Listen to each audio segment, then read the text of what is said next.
kuturebaga ntutukusinzira de ukabona kutunguko yona turi acyano benankaga na munana start times na 0077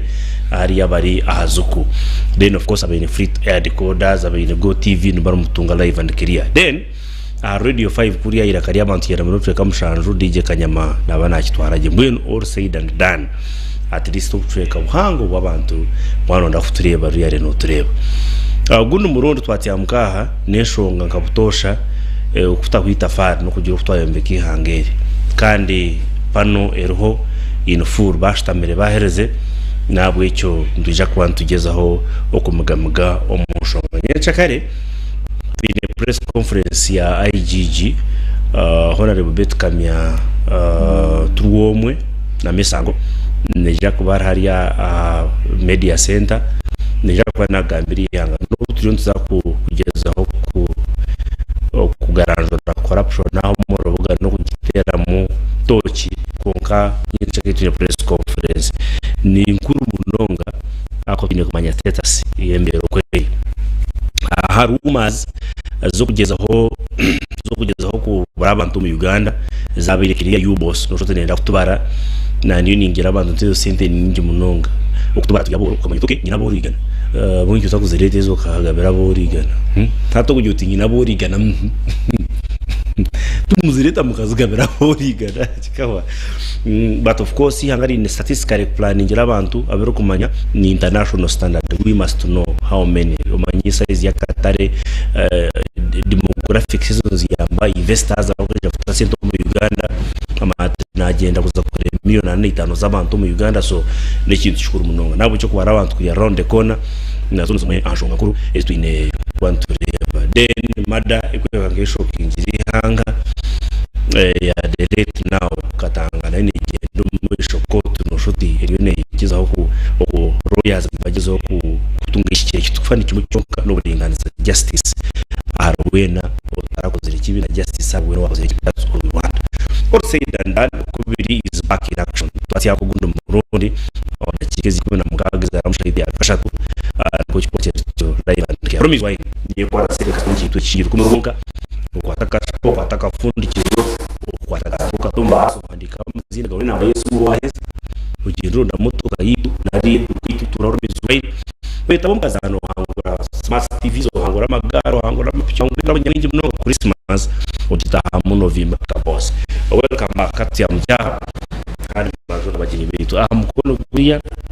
no amoni omunye FDC kurwe kandi panelist witu waha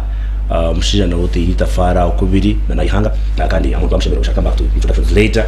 apa no mwamenye siga nawe yasinzira shere amizigije ngakendera mu impanda y'ijana itera last time we checked impande kere ku munonga ngutozo ku munonga so nyisiga kana ajurekerebyo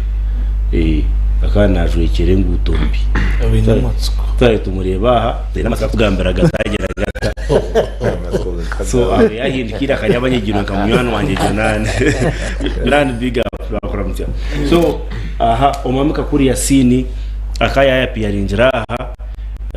inebto tugambaho konka mbwenu nerizo batwaga twamweta ngo atyamchagire byatuyambaho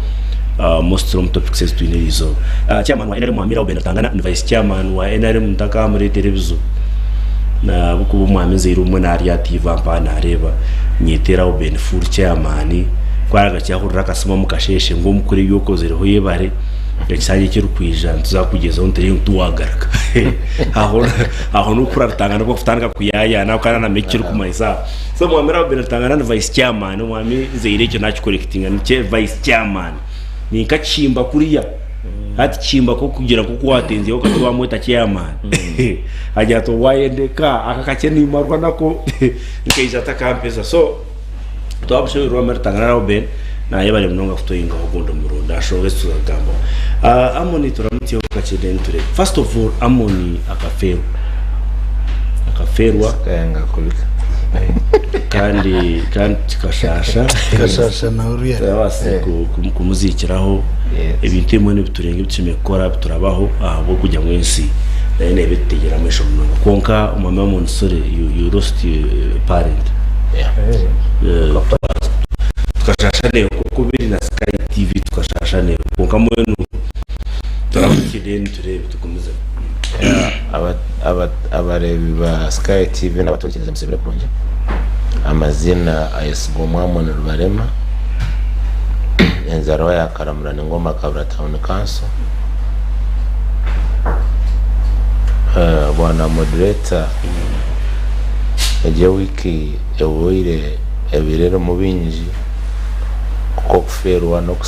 kusasarana kandi no kusima because abaturikize n'abarebi n'abamwe abankwasizo kuzika mukade wanje yanyoni nsima mukama wa mtire more 37 years because she developed pressure in 1986 when she had given birth to the second born, so she rested. Haina wana mkaga inabishukuru over 20, so surely we celebrated her life much as was young at 67. Onka yabajunu bagira ngo God is case no appeal. If there would be an appeal tukaze ngo mtugarize nije myaka 10 konkamwe ko ari yayangire iti yashazere mu tugenda neco esima abantu bakaramurani ahinkuzarwa ahinkutura ahinkubera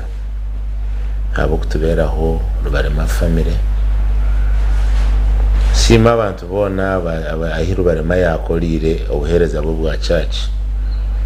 Nyakamuri, Rubagano, Sinai, Kagonji, Ruhira, Mishoroshozi, Nyamabare, Kenkaranga, because he retired like 10 years ago after serving 32 years in church. So when Okubiri Umranga, they backed up. And Rangaya Twasa, Okushendekerezo Mukadekakuri was another service actually in action. Because in the very funny and the speech, but hours could have been to remember to punctuating an aviation or be as a brick and to boom. I am a mere one take a meditation organic babu. So there was no crying, actually, was celebrated alive. So, Kukuna Jango Villa moving Noxasara Komana Ombulizi. Kuna ikiwaka gona tera mnyono wanyo muno una kwanta mugambire ko ngase mukama wanye na kusasa akwa explain your case and oreba yari chukanga actually because ishike ngutukaturire turugira tukaganira tine buzibutu wa kuri tukora katine buzwa had spoken to on Monday. It's just waking up in the morning on Thursday shanki mzee ati mama oyafu so atemtuni good kuzi no shanga umuntu wamugambira tuporo munafirwa mukade kachiko bikutagambire ngo warwiri suni ukangarane so but ni agency okay but kutura na mututiyo bele bikaka wire and kama abakunyeka family if mwamenye siga nubuhoro nabanyitanye siga mishaki witoni Nyakashara mu district ya Kirura so mwami amon sore I love that introduction. I thought that Jeko manyoa wakura. Na ulijini mpamanya konka nimba ninti na kugumana noreba kugumana iziti umuntu icyari kumanya. Wiro bunye na kitwara nkuru kushisha ubwire. Hapana. You must love your origin. Ndio nipakunda kandi ninkimanya bati. Na ninkoreka ati ko ikintu kanyum kumuntu atwara nkuru kushisha ubwire. Bayene wenshasha ne wenka family ya Okubiri program. Really kikakiri kibi bati.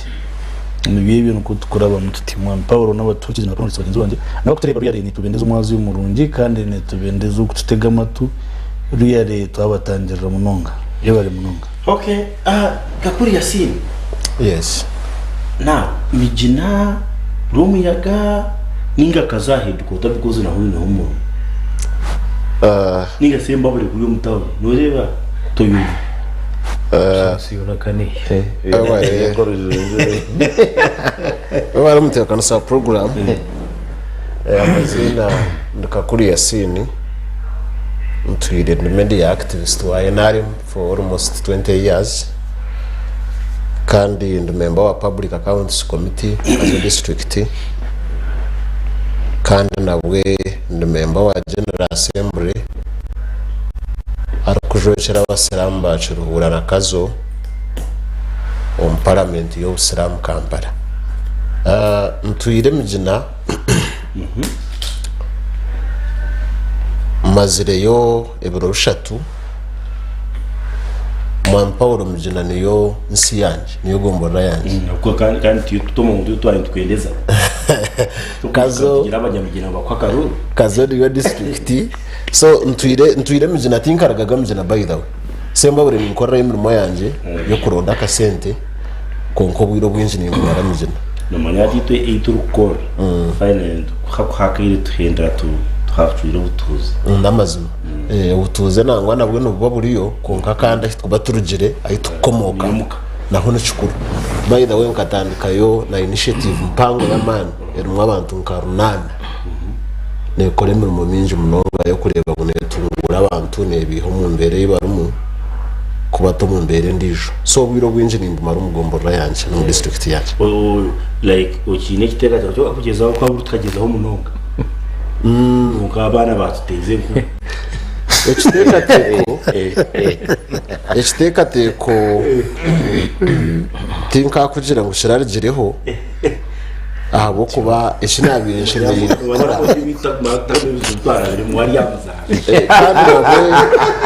nabwo n'ubundi nabwo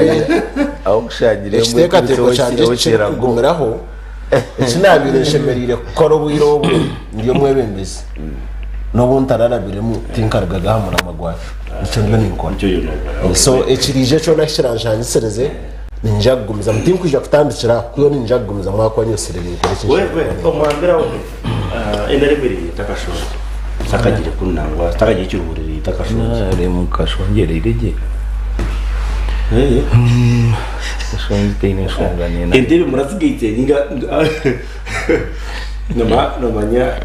what you don't know kashongi yes alhende z'umuntu akaza kushitamo yashanga intebe ngihoyo nashitama itaka like seriously so intebe ziraturangije ninga nati side ge yitwe ekume yangiri eje yawe yabo katari ushonga be bitatu bukaterera umuntu ari kushanga intebe nagishitamira okay twakushimira kushura mutya bakureba Sky TV de nove yanjo koko abaturire mwena amazina nyetwa Tangana Raubeni nari mu vice ya person abwacyurura district koko babagambere kandi ni chairman wa movement abwa Kashongi sub county ashimira uko baha nabagenzi banje kandi ni nshasha na amoni ukufanikira giho kureka ibire byaho ire tutakagira mbutegeki abantu bakabitwa hatunko gutakwangire na police imyaka igihe ni mwahura abukora arabera rikirire abo ibyabire bihuwa za government imbi konkate mu bitwe ndwara yawe iyo rwire unakugwaye kuburkwika abo ko abantu bakabarara batagwijigire mukatkuwa wagwijigire no simurwe nkari ningara mu kubutira umusuma hano natesimura bamwe naje cyo babanza tika abamuti kwa simura ya winji bueno abukana ntabwo neta kusimira itino kwenda ati atofani kurwara kara abantu bakabitwa bingi byo biruta kucyumanya dore kushesha uko yayenda ni mu mutsi mu abayentu bibabantu wenda amavuga abantu kubuzugu bwabo rwingi mbwe konka sinanga kurengana na arware ndwara nkeje ayahangaraho eba ntiyamwita atakangara ine banyaba abashuma batero kwa masasi wabanye pressure yagwa cyumura yakaba mbenu ya shasha leba moni ambi mukama kuguni tuyani nabazira okay yabaye no now producer ni nyirangu kasitanje muri amagwitirizo banturebe nshonga z'Obusiramu abo ko Obusiramu bwaye kushabine ebizo kandi nikiriza ngo ekironda wabo takiragurire igiranke bwo munakaza ani kirza ngo conflicts zabo nambwenu ntuko batakwikiriza mu bantu kutura hamwe batakwata try all abo umutakwata hari ibyo wataze wano yangara ubenertangana yayatanga atakumbasa then ija kufumura igice muri yo mesho then kitya mukirere tangana people can do anything baba in issues bamera proving a point mbena batwakubana batu no kusingo burindi bagwaye kwata akatuwaka ugirota ikatkagenza kwarga humuro nabo cyo Abasiramu twatari careful bitu kuba careful njabwire bitwarebiro kandi ikirungi twine Yasini no kustaba mu rukiko ruhango and my producer nyambo pereze trigger ya the Muslim issues your trigger twine turebe if you can we have that video today if you are ready.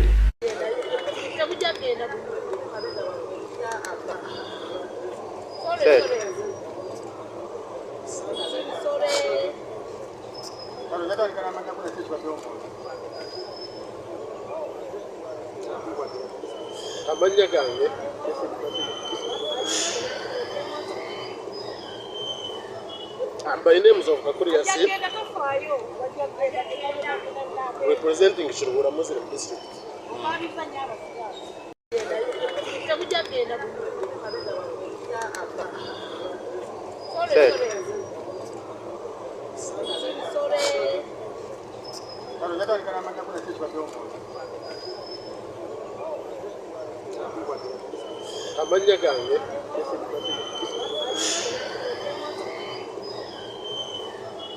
By names of Okubiri, representing Shirura Muslim district.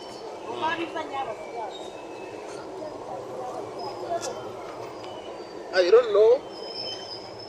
whether we are still in our religion,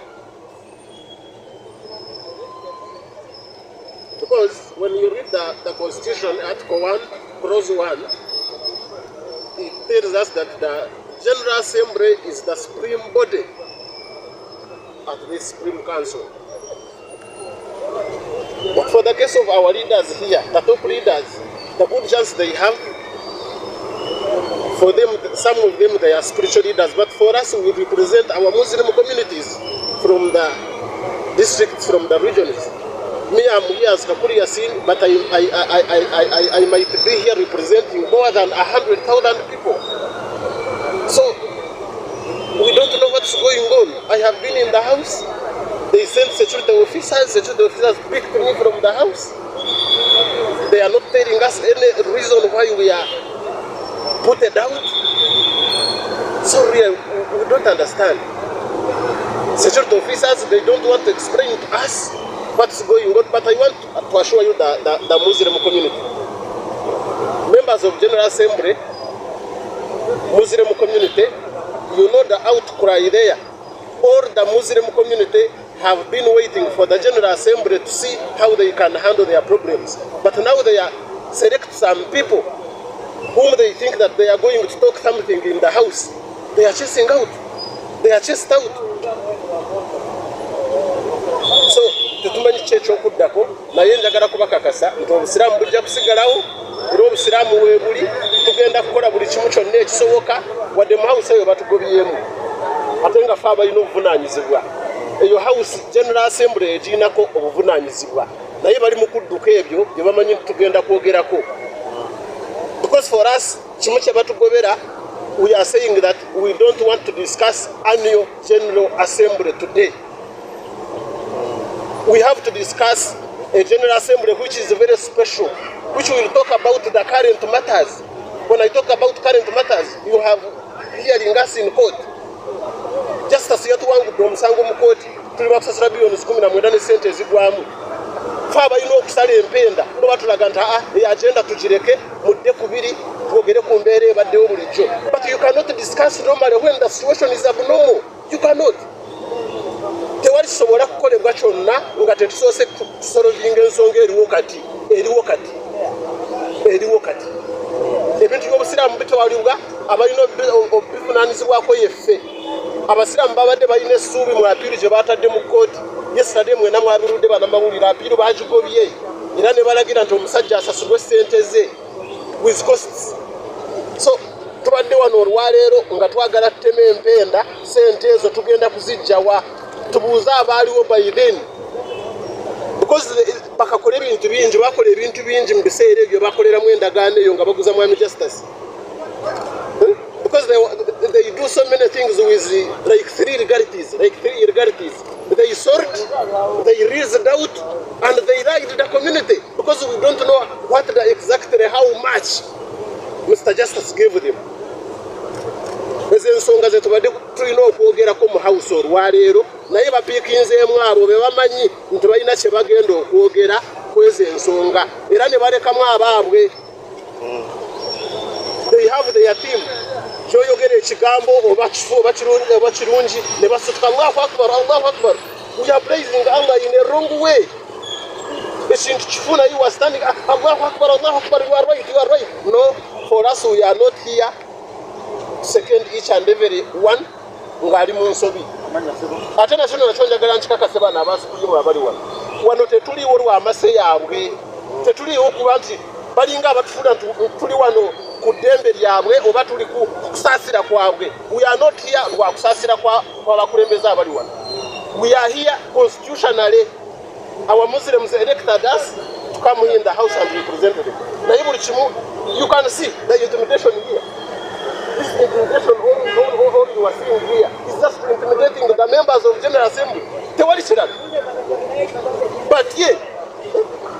But yeah, eno security yonna eri wano yandibadde teyeetaagisa bino ebintu bya Abasiramu Obusiramu bulagira kukwata mpola tewali ayagala kukola kavuyo naye ukanisi okutwesimisa wekiri kaganga kako kalina kakyasobola ali wansi abalina okusootinga be bakulembeze abalondebwa Abasiramu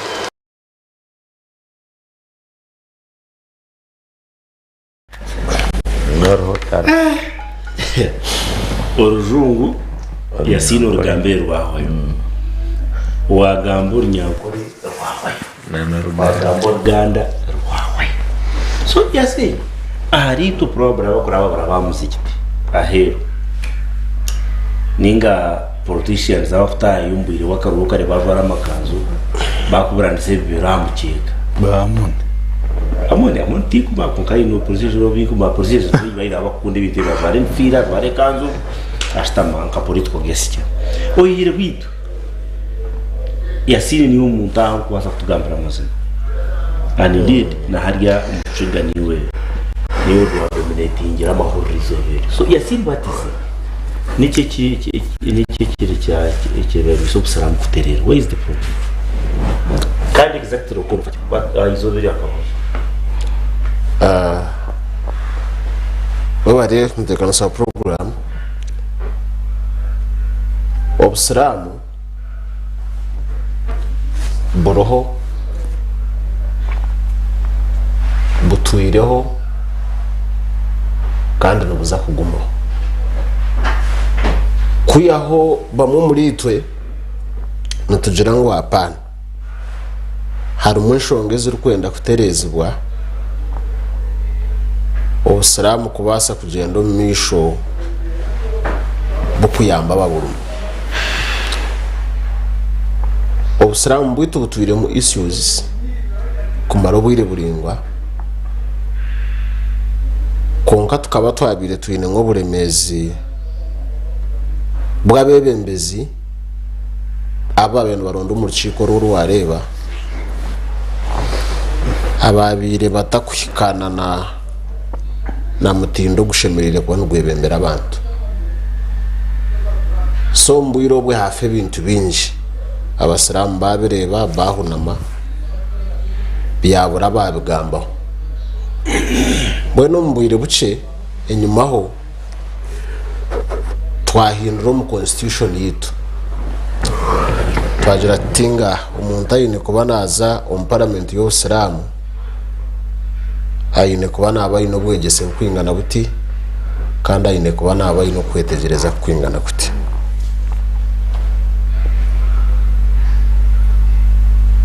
parliament y'Abasiramu yasike bisanja mushanju icyo kitugiriye hati ne cyamunana mwene kutwahikireyo nyonka member wa General Assembly narishunko muntu watwerurine ku kujorekera district sezi ibiri kazo na Kiruhura nashanga harimo ibintu bingi ebituyine ku bantu etegereza kandi twatandika kubyetegereza kimwe hariyo twashanga muvuri mwinji omumataka g'Obusiramu na properties z'Obusiramu twashanga ngo cyo mugasho muhango aha Musiramu icyari kubasa kuba naye yambisa kikamuyamba mu kutungura Obusiramu bwe na no kutungura embera y'amaka gabo konka twashanga ngo ibintu binje byo bikaguzubwa mwena bamwe muri twa abatari binji hausegere nk'abantu bibiri nkagana konka of course buryo munaza yayine bigenderwa byo konka itwe bace niyo mwa hari yabo bace munonga abo kugira ngo weje mbera ine kubaneterera kurabira umuringo murungi kandi umuringo gukushobora community kamanye kugenda mu misho namataka minji hagutuyine plan zitu kugira ngo tuyine kuba ntugarwischuwinga ngagarikira Obusiramu mwene cyo rukureba kiresere nshonge kwasira hansi na higuru nitaka rya Sembabure yokakoraho Sembabure mwebiri Sembabure no kumanya amino yabira president hayine bicoyeka hayine district z'Abasiramu ziyahira amataka nangwa n'inshirize zindi nazakazihereze mwene Sembabure nemwe aha district sezo akabahereza mayiro 5 zitaka 5 miles of land kurugobwe itakeri byaguma nurucibwaho itwahi tujire kurra twashanga tuyineho mayiro 2 zonka naza kutera history ya mayiro 3 kuzagenzire nayo ningwa obwire tubukabasa kutumara mwene zibira hatuzo tubire nturebaho mwene mayiro 2 zija zapangisubwa district y'Obusiramu ya Sembabure nabebembezi bayo bajipangisa omwamuganga yatandika kurisiza bishirizana nawe bishizana miliyoni 100 bampangisa imyaka 15 bishirizana ku fencing itakeriyo kubatera mudamu zibiri nebindi Supreme Council narishi ekitebe kikure kikwebembera Obusiramu chakweshoninga district kikuboreka ngo tubine bushoborozi bwo kubano bapangisa itaka yine kubano dupangisirwa kuruga aha kitebe kikuru mbone kitebe kikuru cyatahira mwaho nangwa no shotendagano zo kupangisa zenda garukwamu nebindi babikora ko babikozire o kupangisa yagumza mu yarizinga itaka kuyabe yatamburaho imyaka 8 umwaka gw'2020 abasupreme abayigarurizo bushoborozi ngo nubo bino bushoboroza hita keriyo district tayine gukora cinte tababurizi bargaha cyo kupangisa batensa nondijo muntu orukwetwa justice cyabahwa bamuguzita keriyo nikigambwa ngwita keriyo bakarumuguza biliyoni 3 necweka abembeza b'Obusiramu aha supreme ari bakugira ngo executive yabire roho bwiro gw'2020 yizire kisanja cyayo cikahwaho ombwire buca bahereze gukora ndaganezo bakora resolution yo kugira ngo itakeriyo rutundwe rige musente bazugure bizimbe Kampala ebikubasa kutahiza Obusiramu kusinga ekikurgo mu mayiro 2 mbone twabagire kuijo mu house ya 8 twashanga enshonge egeriyetyo twabuza hatishe bizimbe byaguzurwe ku expressing itakeriyo birahi ebizimbe tibyarebeka bwanyuma buye buce ebyayorekerweho twashanga bitaku kwingana na nesente zarigero mu itaka hatukutwabire turi yaho twahurira ngo cabaho justice atuye supreme mu koti mwe naho nka Yasini no natandishire hati cabaho kwarabe yaguzire kashici mutuyiro mu koti niki hati Yasini nyo natandishira no kwebembera uko kwebembera abantu ebintu Paulo byo rukureba bito tubine nko kutina kwangu hato buri mwana wanje ko ndetse nambuza toyine bana batontimbi na toyine mukazi mutontimbi kashinofaki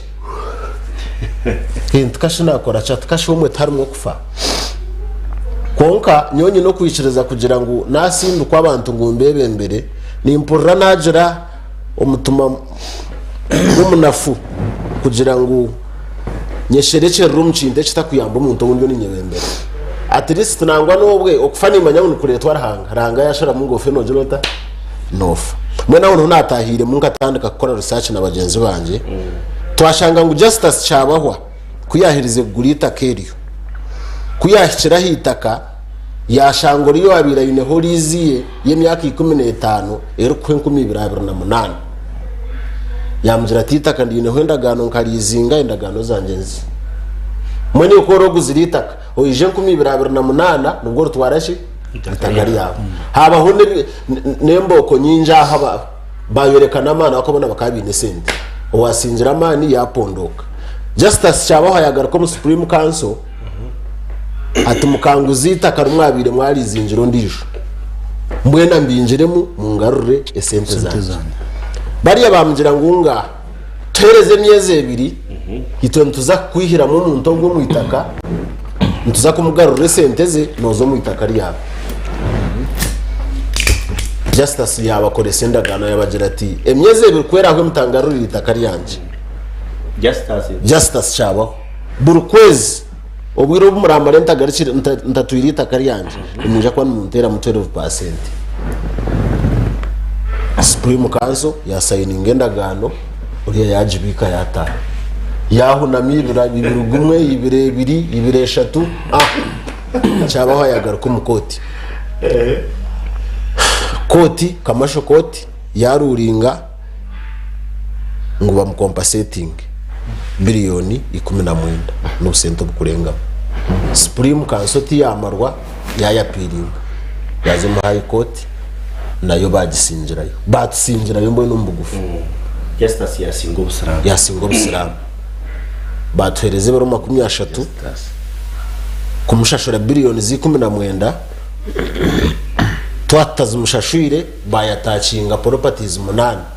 ezayine kuba natwara abagande cyo bakweto kutwara hanyundo na rezayine kuba nayijana ko brokers akahambe bindebyo bimwa chance asize munonga nekitebe cyo busiramu cikure cyo muihanga naco bakacitari attachment ejo hato mu scandals ezo numwe tuyizire tukafunda information eyo ndikugira ngo ito twakubire tuyine shonga konka ntwenda abembezi bo busiramu abakuru abarumufutu wihanga nabandi baragwe bashoboje community akwa negishaha tukamanyiro muhendo ogushyikire ogucabaho yaguzirita kanugwingana ki kutubere turi yaho cabaho yazo mu mahurire ya leta evidence iri kugira ngo bakakorenda gani ibiri hitaka akarugura biliyoni mushanga hahereze kwijama makuru minji ngushu biliyoni 3 necweka nazara zitabagoba kwikari biliyoni 19 justice cabaho no hihire evidence ejo yat feed injire kandi itakarebera abasupreme bargaye kujakanisa ngo niki ngo necu mbona haturiya tukumanya esente zishikire niziya konka yo koto already yarurinjire haturiyo tonategerize tukumanya ebero kubera takashashwire nga supreme headquarters n'agenda William Street n'agenda nebindi tukitegerize konka kimwe cyo wareba nikinjira sobsaso winja hizoberi General Assembly niyo Supreme Legislative Body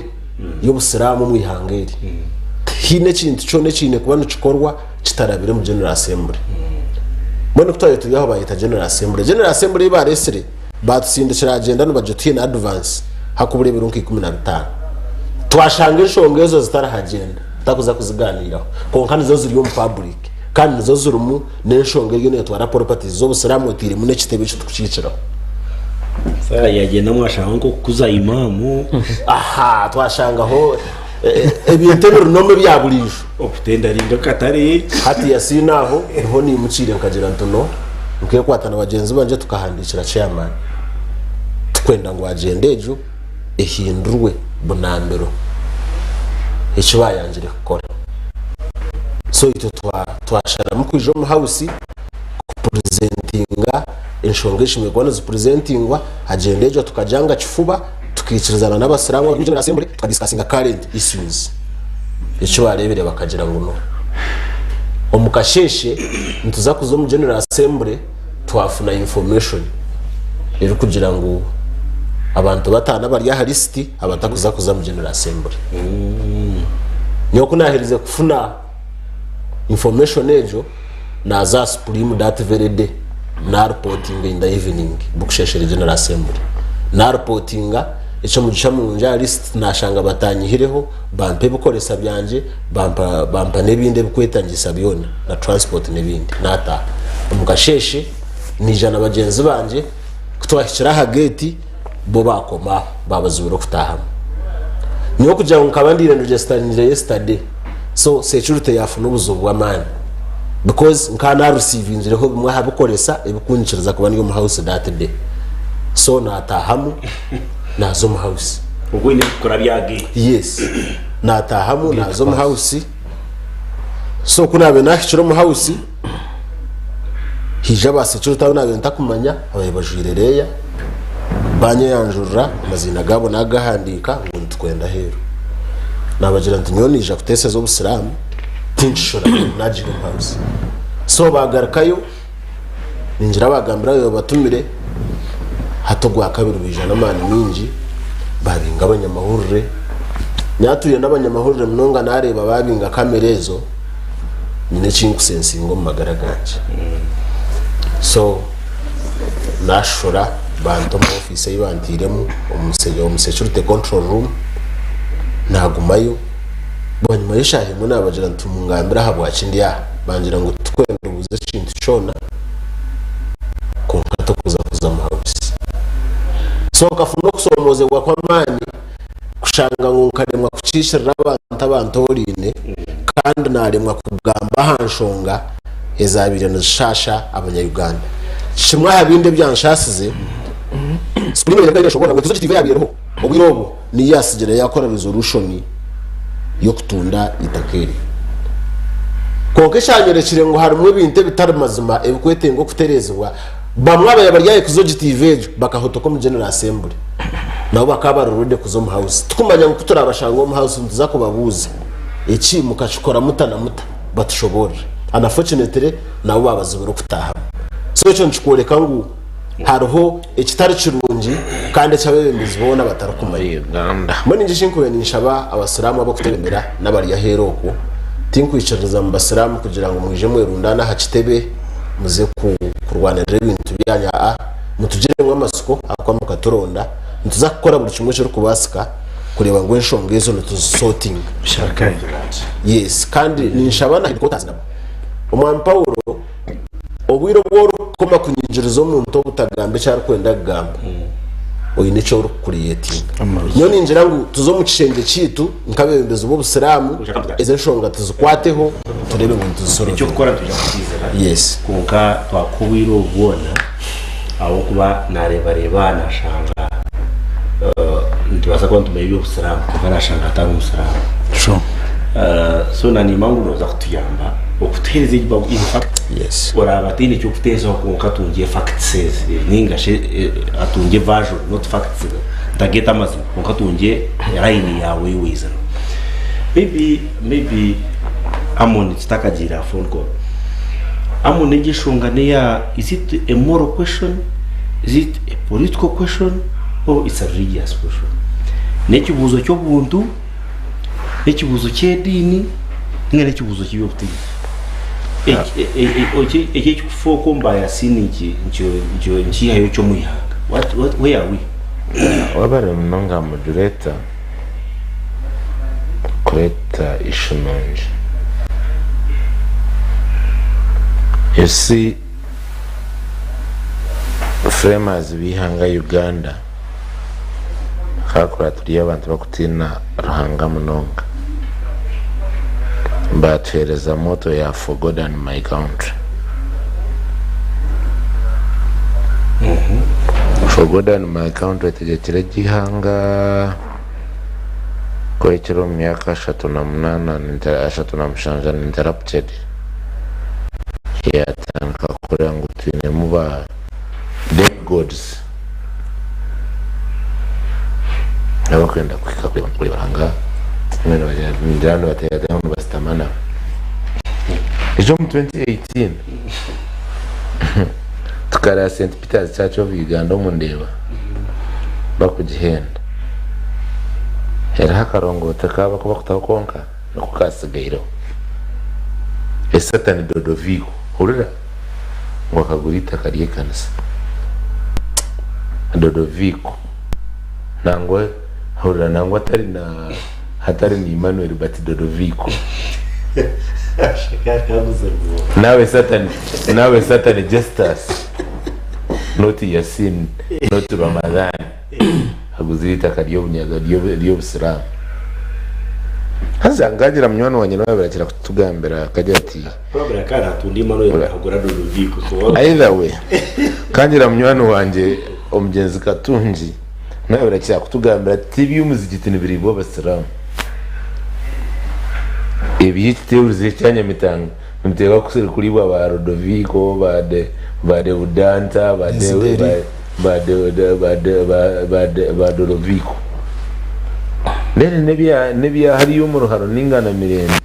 biriwa bamone ba Paula binagari agagitiriye. But nowadays in Uganda they are confusing the two. Hulida eyo mundeba ekahendwa Rodoviko hate by'Abasiramu nibiyendwa justus. So hari questions nyingi basically ebyo na kujango Bible ncha kujikosa mnonga ogo umbiya kozirwentumwa shura ya kabiro mushorongo gwa 40 ngo kajya timujunwe murjo mbantu businje butegami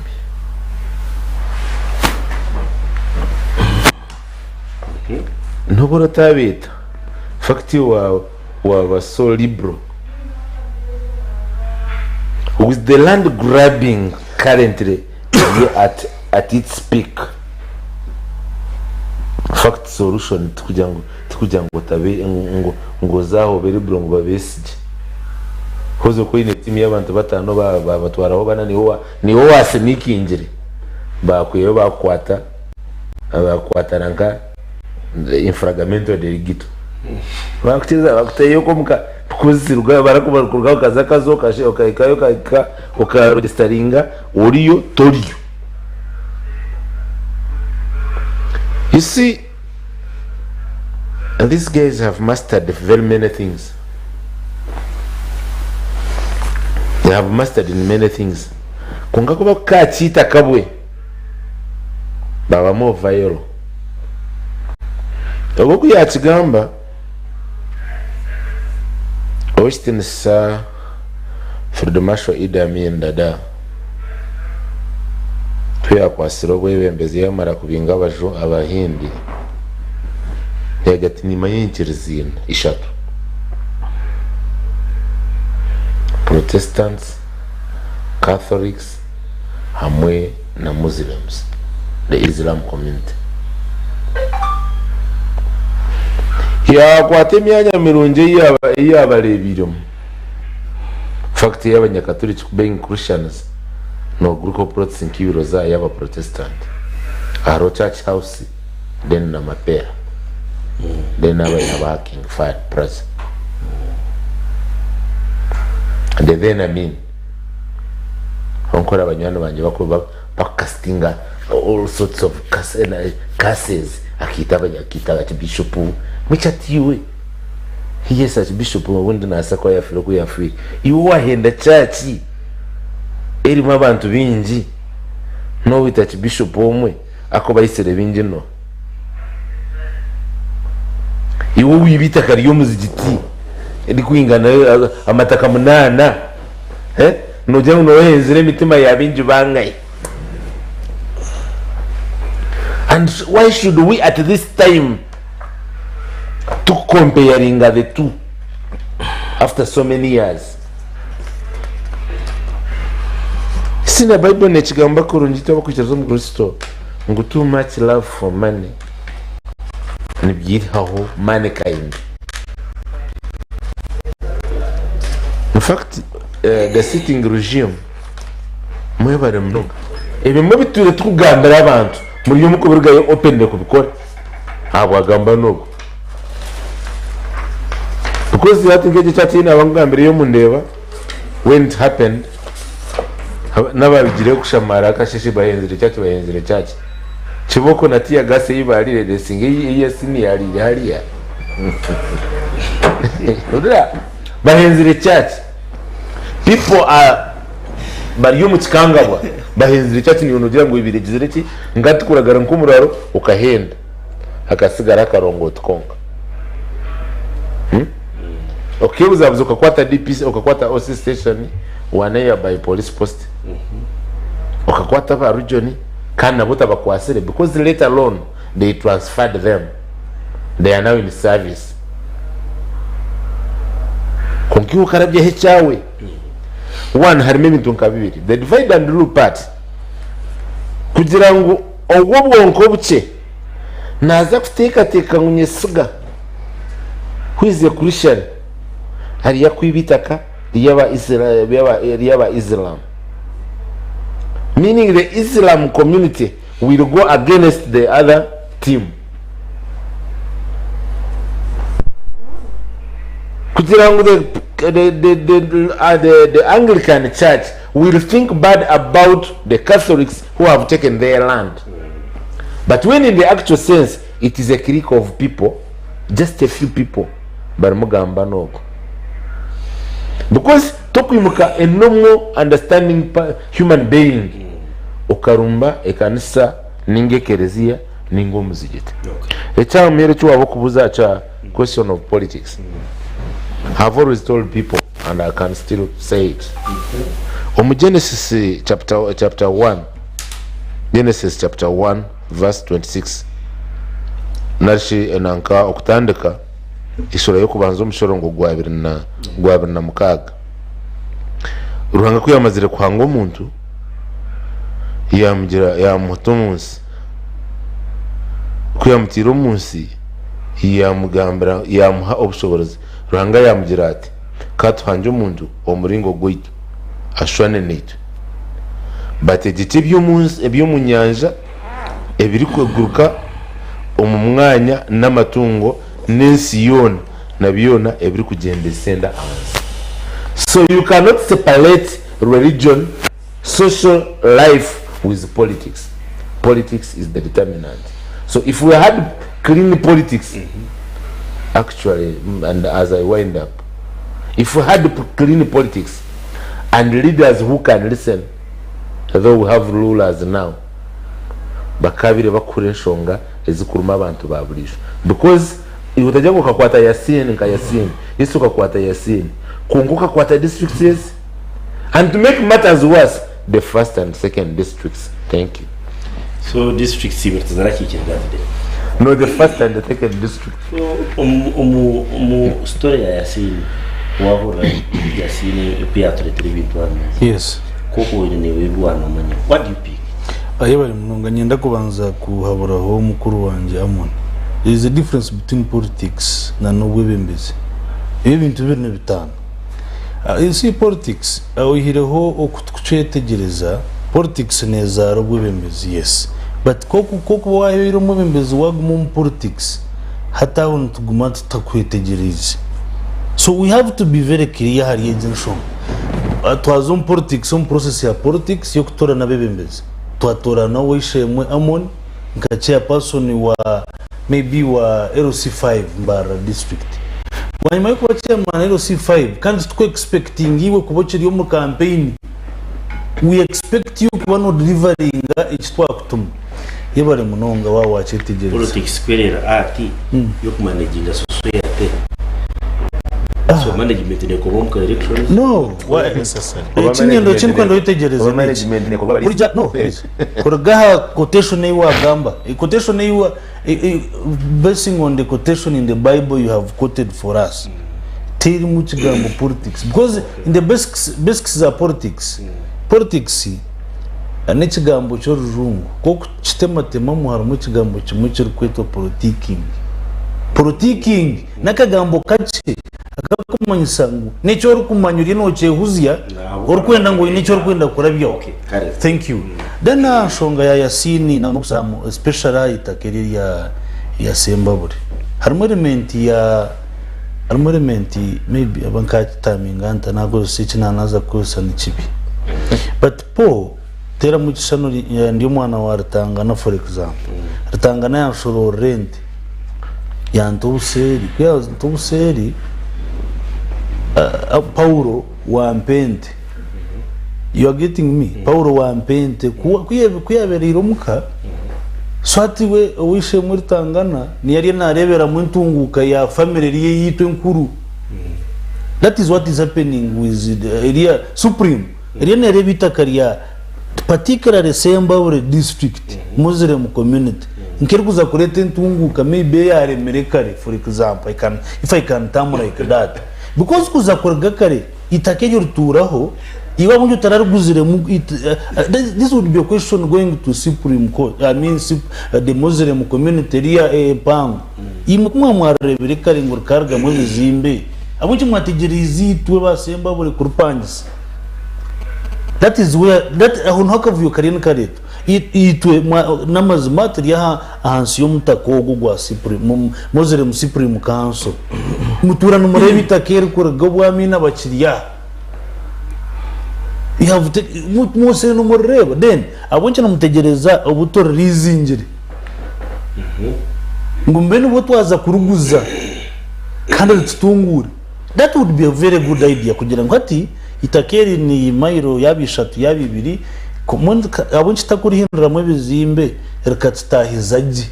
that would be a very good idea but now bwanyuma yo kuruguza tukabe twata sente ezogunya kupangisa canceling lease contract umburyo bwishikirene ko cyakabenje bankigendaje tugira ngo ati reba turguruza itakeri miliyoni gana for example mwanka twateho 20 tuzihereze Yasini ubiro pangisa itakeri arizingira contract yikiri ne running konkito twategereza ari sente contract yo running yo kurizinga twayenda kuguza so it would be very good kugira ngo Supreme Muslim Supreme Council kustamana council ya district ya Abasiramu harevo ya district ya Sembabure mbwenu namazimimo mukarizinga itakeri konkito nkito twantrebe chango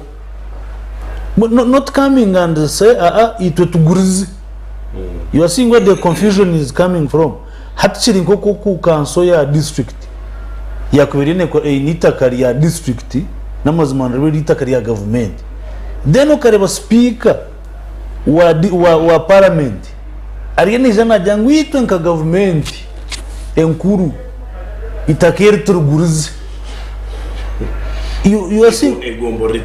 egombora te kuchimanya maybe egombora hestamite kuchimanya district te kuchimanya hati oreba wishe mwamon for example yiza ni papura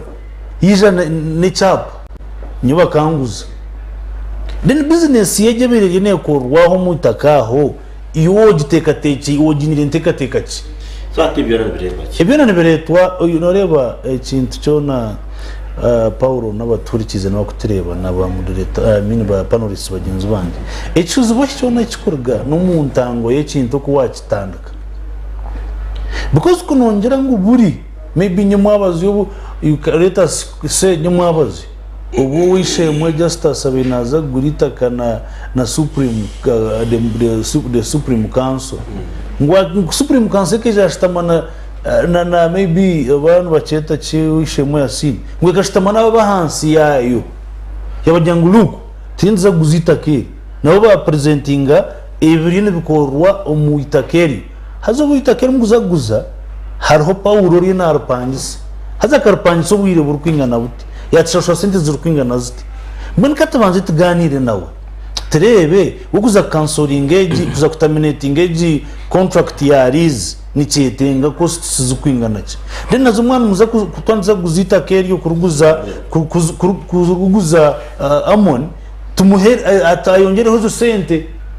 so that twate sente zo cancel terminating the contract ya lease nano guri umuitakeri then tuichirizana parties zone actually because three parties in had three party erkwetwa kanso ya y'Abasiramu aha level ya district ya Sembabure naterebaho pateriye yanya kupangisa naterebaho nyakugura nitakatereba nyakuguza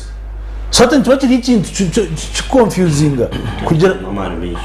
confusing kugira ngo yitwe abari ya level ya district kandi turi Abasiramu kandi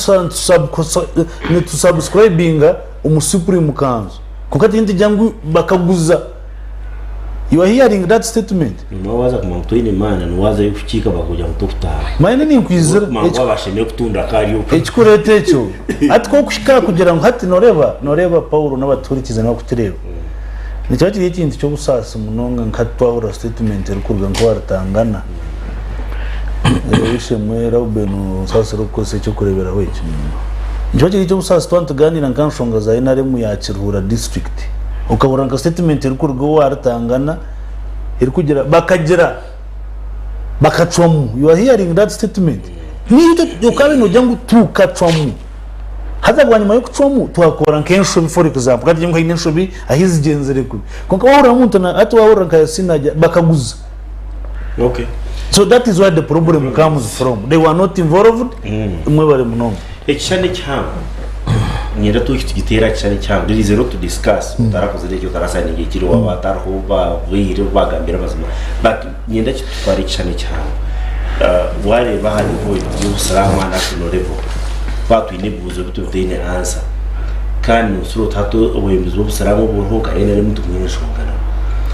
muri cyuruzo ruvinyesho ngezwe kikari y'igistegi kwahito n'usuro kandi n'Abasiramu negerasi kayigande itaye kwitso mu ngaro turi kumanya ngo kugire koraho twakine niyatwa kugira penetration itaho Abasiramu bakibona boka kiba busamba kamba rwanacho okuri revivinga their image nuko ibingaho egi issue mu terrorism baho so egirase ege delicate y'Abasiramu mu Uganda abo wareba ngo hatuka divide and rule one uga nureba ngo bariyo no inheritinga icyabajungu bari abo kubidinite zomanya tinzarwa za Africa ninzarwa za handi zikeja n'ibyazo hati nureba bariyo no inheritinga ki abo kuba tuzo mu history no razaja hadizi ore ozibiha katandikira musinge gw'intero kandi intero zuru hata nawe wise to blame hata umwamamo ne icyana leta kwenda kutanka ha government ningi cyo murukumbuza noreba ngo hari mu gaps communication system yabo inkora yabo niyumbi leadership yabo nimbi hari mu communication gaps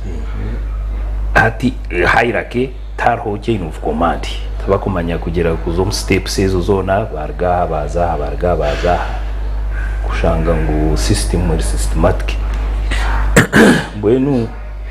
hata bwanyuma bobo nkakushoberana internal conflicts omukayabo kuba mwaka vuyukati bakiritire hata nkeza resistance kubana zabaho preventive virus kugira ngo yasina ataza bakamwita ataza mu kanso bamwiheyo bari batamwita abo kuba intelligence network neba yamanyire ekiro kuza kubari yasina muri mcyo mukono yagezeho kwakazi wa leta na watashora akwana uno hurira na unabimanya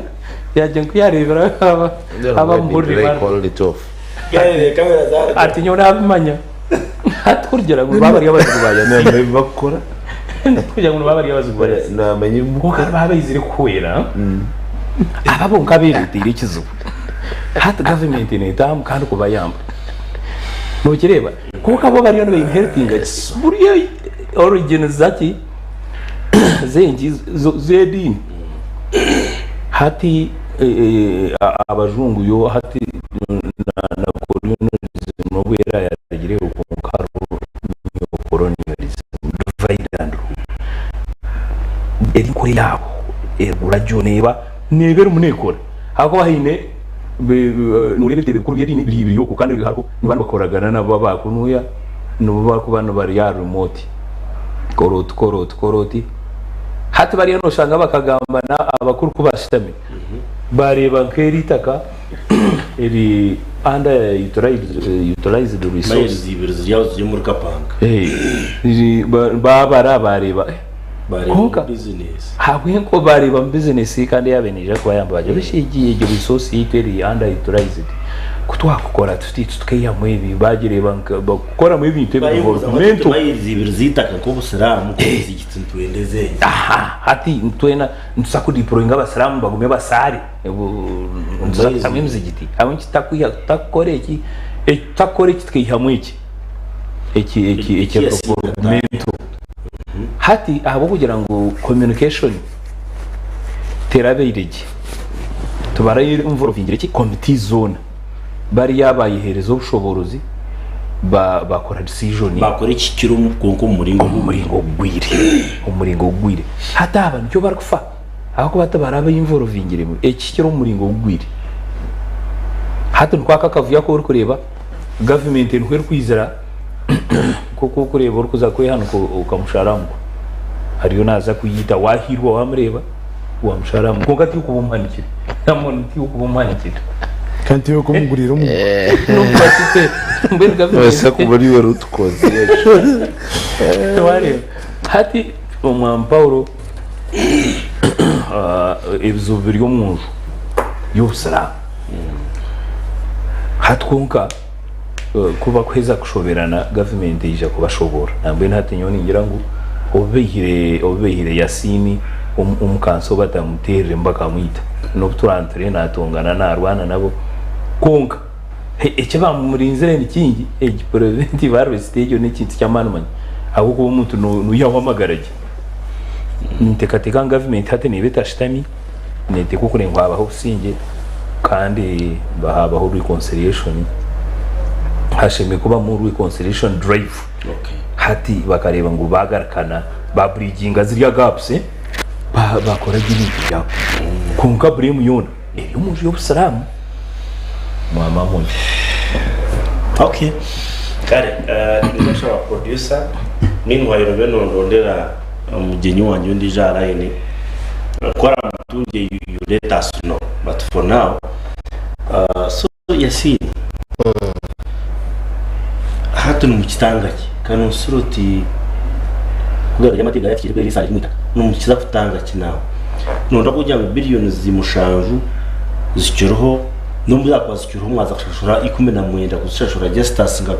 nga compensation nako mukamkwesa rose wakabura yagura mupangise no wapangisa kati ine mushango because bakampangisa ine documents akarisa twene tupangisa so ahati kanushuti nibijaga ko wana agasage kandi mu kitanga kinawe ebyo kutanga umwami Paulo ni bingi kuyaho kugira ngo ejefu muyibagira ngo mutumefire nezera abayo yo ninjira ngo hati procedure yakubireho aberezo Abasiramu bahegumugisha bakerundanda hamwe bakazo mucinje cyabo ko kutwire tuzamo izi nshongano tubasa kuzihandoringa nawe who Nooha bantu b'Abasiramu kuzomushyira cyane tumanyise hano General Assembly executive na management abo kuba Assembly kwedingwa chairman Rubega management kwedingwa supreme nicyo cyumwe executive kwedingwa mufti that is Sheikh Ramadan Mubarak abo kuba turine kwicereza ecyo twende yito ngo twicerezane nabo twicirize ngo hari umweshobeza akozurwe kuturaheze kwicereza ngo hari umweshobi twebwe mu gishatu shitame hamwe nkabebemeza turebe nshobezi twazihanduringa tuta kandi kinani myenda kukiriyaringa hacu mu chairman cyagamba yitwa Abasiramu by the way twiciriza ngo nakora kavuyo kugendera umbu umutawe cya Qur'ani cyukutegere nkabireba amahuru Owekitiinisa Mufti akimuka yagira ngu secretary general omukintu constitution neturagira omu Busiramu kugira secretary general konka secretary general nakorera hansi ya Mufti ne executive na management n'umukozi so mu house akagira ngu secretary general akaguze bintebe wa hatari kugira hata kumanya yafojinga omukono when yesterday but one ndebire secretary general yeta press conference naza kuzo mu court ngo betabo ku verifyinga ebihandiko ba verifying signature atarike kunsisira izina so ebyo tuyine kubergamo tukazo mu kicenge kimuyoni nshaba Mufti n'abariko bembera Obusiramu mureke tugaruka mu kicenge citu turugaheru ya turgo mu mahurire tugaruka mu kicenge citu handling enshongezi kandi nyenda kusinga president Museveni w'ekitins president wihangire abo kuba bosire nibenda ngo bamutasi mu nshongezi konka his excellence the president omunogu yabire nabasa kora ahamadini akagukora ahabo kuba burdini eyino bugabe kuramya okwebitabo byabo buri kubikiriza ngo baramye hat president Museveni ntumwenza ki habo kumwirukira ngo ntumwenza ki so nyoni nyenda kumusima ahabo ku tereza chance ito twenkanka Abasiramu nka leadership yitu nito twine kushitama tukeyorganizinga konka his excellence tuneshuru kumwenza nangwanye chinkubeni mushaba kwa kubona umugisha atuyikiriza hurikize nshongeza tuhabire nko muziri konka ni musima habwe butetasi ya mbintebi hakwa muntu benda ngo abyetasimu birukirayo ijo tuyambe twagira ati haguma huname eco ninci musimira abo kubo umuntu mugu yabashimiriye gukora akagirata akagukora twata imuka kanyesiga twata bueno producer o phone ko kwera bero de grasson to rakusicika kuzumchinde nibiteka kutwata ariko baduturo mu society mutwena inturo mu society muna Yasini yana rwana na Hassan no wasakuntarakiza mu byeshaga mabarye kutera n'urubare so nibitwataho ator costs sheme kubane twena tseme kubane tutamamana munonga ahi ahacikamitka hagorra kuma yuna kongera cha wishe mwe Yasini mweno wiro wingi ntumara tukora postmortem azano muri furchere wakan postmortem utine cyo namazuma npantu enda records Zuku kugira ngo ayicecho kachikorota konka postmortem teshemiko neyemerezo rufu what nicho ni mindset okuguma ntindi cyara nebigambo iwe imwe council ya supreme na management niwe mwakoze resho itwitora chiko urugaba Yasini trigi hatito bari bakatereba nkabarukubi nkabashyikire kandi tukarita amana mengi kwenda kugorora inshobe bakoze bareba tene kikutiyama ejo niyo postmortem inani manzi mwana tukashtamire tujya ngo hati umufu witu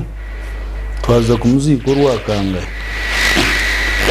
so ko yakoba kutwakwirwa tukareba urufu urundu basa kufunza ubwaheyi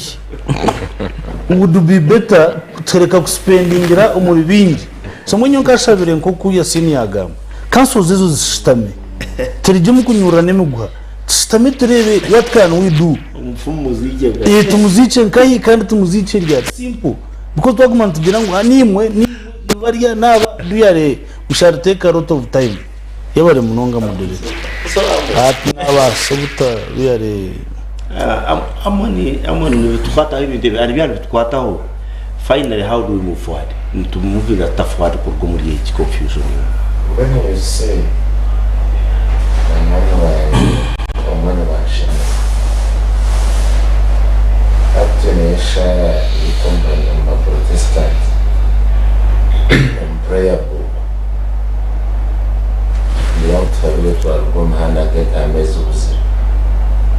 turengeserize twakora imitima yitera kwete twareki semere gukora twakora bitashemere gukora nabo cyo azamira nahabwe twine karongi sharamukara muri tzaramukara njikora where you mitize mtaramukara njikora because if politics and politics and leadership at your managing a society you can't be a senior leader or a senior or the sitting president ukarejuza uzikusia jo hasili waje. And actually what annoys me most make matters worse, nejumiani kwa kumara kuchukua katika kujivuruga ngoja ngoja kujiruhusu development watu kwa and besides privately umeshonga kezo hapo sort of them. Okay. Well seen investors investors wakawaha bail out na jaristi ni sami ni pia ni latine plots yeah but best terms of land after not plots because why mera na mwendeleo pale wa mapera hili nora mse chunk of land not a plot. That was also bail out. Eligita kadi anakai chache ya St. Peter's Kugambra. I said, no, I'm going to build for you another church. Don't worry. There is that in Akaro. Now, no, but we need to see them bailed out. Because they have Jirangu, John Tueva, or already added Manyamina Kita room. Konka emitima yaba bene biteri ebiyo ehendekereze sha kabintu byabo ni mingi iyo ntubasa kwa tukureba Yasini inaba zire kwa kutuke imitima bara Yasini ko kumushuza abo no rero takuganda inaba zire bara Yasini ko kumutera tiya gaza ibiri biraho emizige korabo mbiraho yajasi. So we need to actively actually nkamutayo waje ya kigamba postmortem at yo yakubirira issue. The issue is how do we find a solution for this? Okay. The solution for this is simple. Hurira na court urakumanya nguya ngari yomo omunanka multiple functional multiple organ dysfunction na court eyo kubasa kozo kije ni banje ninza kulisha surandi ni kwana oda yo kwezo. So who is behind that? Kwa kutukubiga morole ya tano wa opposition in a court temple of justice ori kwerezo kwezo musasuri ninga batwari bilioni 15 hashibo kuba kugire kutaka temere n'amadina gandi gakaba kitera umukwezi kumwe babazirundine hasikoti kano juti ni yisi banze ya Paulo nende mining atinkurumanya okigusinga kajya ngo hano uza kurisha suroda mukiteza na mukataho system yo kurisha suramo. But now your principle ekekwingana kurgo misirika zibe 7 billion. What was the interest rate they counted? 12%. Ushakaba worize annually amaziremi yakenga bridge of contract bakahendaga no bare bajienze ezo koti za Uganda. In fact they are doing a disservice to Ugandans because nyuka za kula na shangamita imshango ya mataka no wajachira bakujoza Paul aho wasengere bari abana bamwe no kufa bafa babisigama batabana baburize bakura because bakuwa birozo mshango gwa mataka bakugira ngo zari yo gure rugabire akwagwe ni guweraishas. So muhoza nijo bagetere na guweraishas kunkati no yibuza gwo Abasiramu immediately kugizireke guhoire tugugire raishas tukekire ishas aza kukuwa bakwenda ojonanka ura from 7 billion abanyegana bakuturana baturikiriza from 7 billion to 19. That's a broad day low by from how long? Okay, no byakoreye imyaka 10 mwagize. So chair mumagoba kugaragara no mu government ne kora. In case my phone call is ready, just let me know my call. So chairman ndo kuturgaista nanye ndo mutantemero muhanda gojo mukiberande gwayo gamu hatoko turukurgayo mureba Abasiramu ashemereye kuba system nindebaho institutional breakdown. Exactly. Indebaho breakdown mu system, indebaho moral decadence, indebaho abantu kutafayo indeba system ubutaba automatic ubwo mutakora nk'icyo ukashaka tu discuss ya billions 19 tu discuss ya billions mushanze discuss ngemayirizi ibiro zo kutungwa abanye gutakukimanya so hari system breakdown na mu dikadizo mu hagari yawo cyama nyone ngira ngo kuba kwetebekanisa urubajo wa Yasini barondo buyambi barondo buringanize abo kuba bari abakibuza nakigura tukumanyira gano zabo kuziri nikibekereze ino bwe naba basuje miraba aba bakwatirwa abakureba ngo beyibirwa bukuba kwitebekanisa government iriho niba yamba buba yetebekanisa bakagenda n'ikikire ubundi bari hano babasa kuba ikibemerera be n'iki bakwesiga basa kuba ba terms and conditions ushange nuzuba girasta nuzuba bakinga kunkaba ko barana bareba ngo bo batire mutoki bareba ngo kigwire government irwabo kuba yamba neje kuba yamba kana isengu Ismail ya line Hello.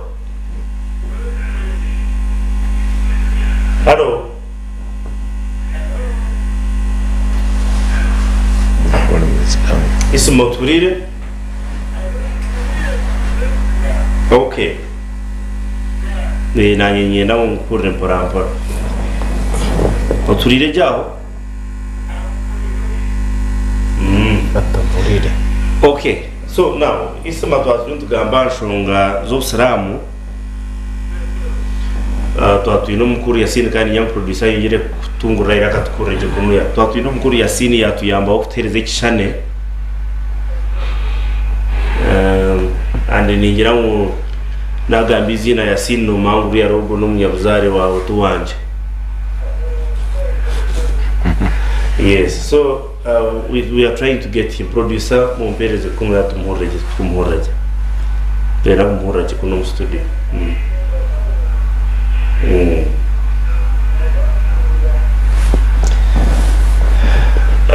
katukabagize kwa tebekanse tukureje turebe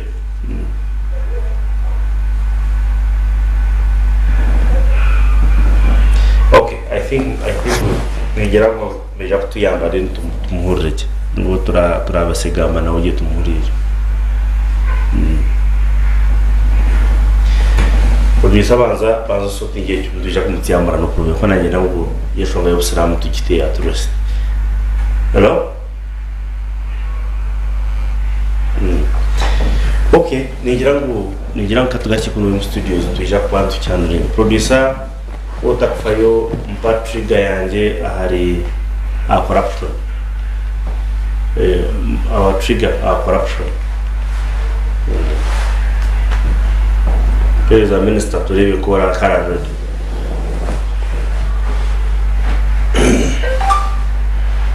There is a minister Karad, then we start our next topic.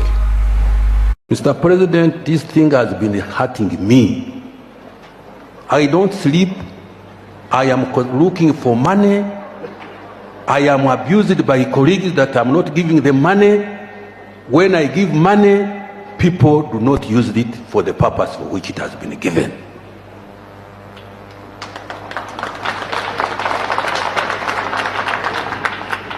We shall discuss later on, even in private meetings. But the question of corruption, Mr. President, is getting the nerves of some of us. It's really very terrible. We really must whip. We must crack. We must track. Those fellows who are doing those things, they should not be in our government. They shouldn't be in our government at all.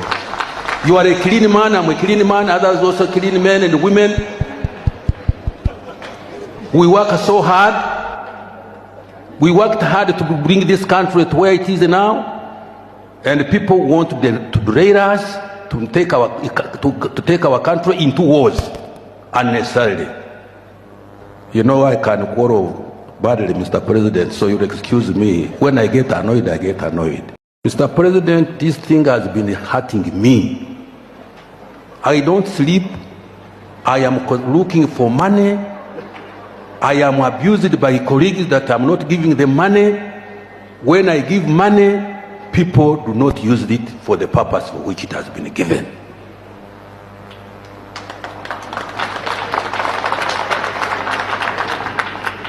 we shall discuss later on, even in private meetings. But the question of corruption, Mr. President, is getting the nerves of some of us. It is really very terrible. We really must whip, we must crack, we must track. Those fellows who are doing those things, they should not be in our government. They shouldn't be in our government at all. You are a clean man, I'm a clean man, others also clean men and women. We work so hard. We worked hard to bring this country to where it is now, and people want to derail us, to take our country into wars unnecessarily. You know, I can quarrel badly, Mr. President, so you'll excuse me. When I get annoyed, I get annoyed. And he gets annoyed. So, Chairman Rutanga, niyo ndeba no to discuss ngire tugambira kigambo cyenguzo bwire buringo teno taka debate ngira hanguzi. In fact nabarenguzo bongamba kigamba nabo cyo nitekateka ngustwine discussion yaho el magic ituza kureta kerero nuza kunyambirizo akastanyine pano konganyo nani yabu pebuze cyubuzo cyumwerizo no hoyi no musumar kwa muherwanguzi yore munonga harho emyaka egiyona enaremwe y'omutegi cyombo twina amazina twine ebyo kureberaho